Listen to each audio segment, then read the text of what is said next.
നമസ്കാരം കൂട്ടുകാരെ, ഞാൻ പീറ്റർ ചോൾ. ഇന്നത്തെ വീഡിയോ സ്വർണ്ണവിലയാണ്, റബ്ബർ വില. ഇന്നത്തെ സ്വർണ്ണവില നോക്കുമ്പോൾ 2 ദിവസത്തും സ്റ്റഡിയായിട്ട് ഇന്ന് സ്വർണ്ണവില ഇന്ന് കുറഞ്ഞിരിക്കുകയാണ്. ഒരു ഗ്രാമിൻ്റെ മുകളിൽ 10 രൂപ, ഒരു പവൻ്റെ മുകളിൽ 80 രൂപയാണ് ഇന്നത്തെ വിലയിൽ കുറഞ്ഞിരിക്കുന്നത്. രാജ്യാന്തര വില കൂടുകയാണ്. ഇത് കേരളത്തിലെ വില കൂടാനും വഴിയൊരുക്കുമോ എന്ന ആശങ്കയുണ്ട് പലർക്കും.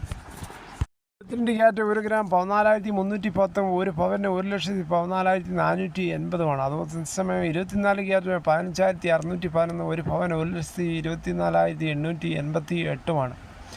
അതുപോലെ 18 ക്യാരറ്റ് 11,708, ഒരു പവൻ 93,664. കനം കുറഞ്ഞ സ്വർണം ഉണ്ടാക്കുവാൻ എപ്പോഴും 18 ക്യാരറ്റാണ്.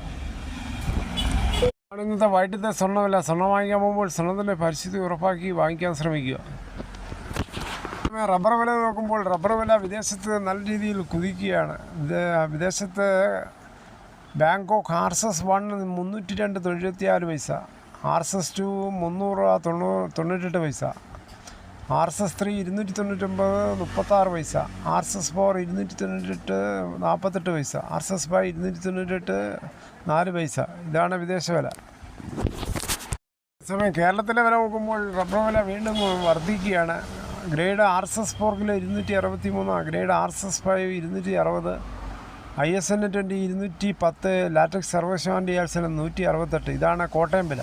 കൊച്ചി വില നോക്കുമ്പോൾ RSS-4 261, RSS-5 260. അഗർത്തല വില നോക്കുമ്പോൾ RSS-4 കിലോ 254, RSS-5 കിലോ 251. ഇതാണ് ഇന്നത്തെ വൈകിട്ടത്തെ റബ്ബർ വില. കാലാവസ്ഥ പ്രതികൂലമായതിനാൽ മിക്ക ആൾക്കാരും ടാപ്പിംഗ് യഥാർത്ഥത്തിൽ ചെയ്യുവാനാകാൻ സാധിക്കുന്നില്ല. വില കൂടിയിട്ടുണ്ടെങ്കിലും പ്രയോജനമില്ലാതെ മിക്ക കർഷകരും.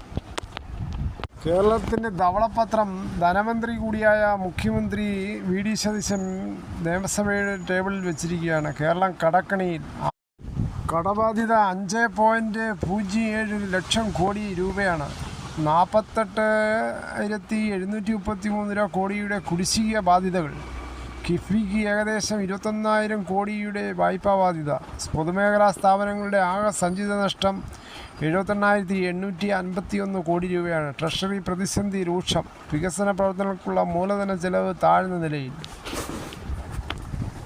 വളരെയേറെ രഹസ്യമുള്ള ധവളപത്രം ഇറക്കുന്നതിൽ വീഴ്ചയുണ്ടായെന്നാണ് കേൻ ബാലഗോപാലൻ പറയുന്നത്. പുറത്തു കൊടുത്തത് വളരെ തെറ്റായ തീരുമാനം തന്നെയാണെന്നാണ്, സത്യപ്രതിജ്ഞാ ലംഘനവും പോലെയാണെന്നാണ് കേൻ ബാലഗോപാലൻ പറയുന്നത്. എന്തായാലും അധികാര ധൂർത്തും ആഡംബര ജീവിതവും കുറേയൊക്കെ ഒഴിവാക്കിയാൽ കുറേയൊക്കെ ഖജനാവിൽ പൈസ കാണും. എന്തായാലും വളരെ പ്രതീക്ഷയോടെ നിലനിൽക്കുകയാണ് റബ്ബർ കർഷകർ. 300 രൂപ താങ്ങുവില കൊടുക്കുമെന്നുള്ള പ്രഖ്യാപനത്തോടെയാണ് ഗവൺമെൻറ് അധികാരത്തിൽ എത്തിയിരിക്കുന്നത്. ആ പ്രതീക്ഷയിൽ മുന്നോട്ട് പോവുകയാണ് റബ്ബർ കർഷകർ മിക്ക ആൾക്കാരും.